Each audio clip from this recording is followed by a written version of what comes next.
السلام علیکم میرے مسلمان بہن اور بھائیوں، آج ہم صحیح مسلم کی حدیث نمبر 293 بیان کرتے ہیں۔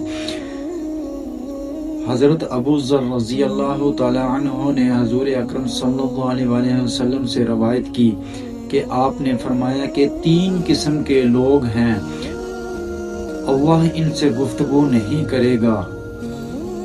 نہ قیامت کے روز ان کی طرف دیکھے گا اور نہ انہیں گناہوں سے پاک کرے گا، اور ان کے لیے دردناک عذاب ہوگا۔ ابو ذر رضی اللہ تعالی عنہ نے کہا کہ آپ نے اسے 3 بار پڑھا۔ ابو ذر رضی اللہ تعالی عنہ نے کہا کہ ناکام ہو گئے ہیں،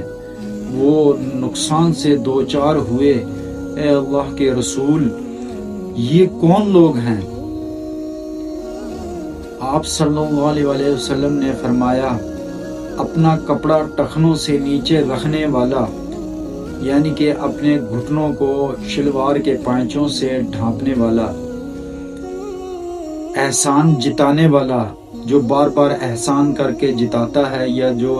نیکی کر کے اس کو احسان جتلا کر ضائع کر دیتا ہے، اور جھوٹی قسم سے اپنے سامان کی مانگ بڑھانے والا،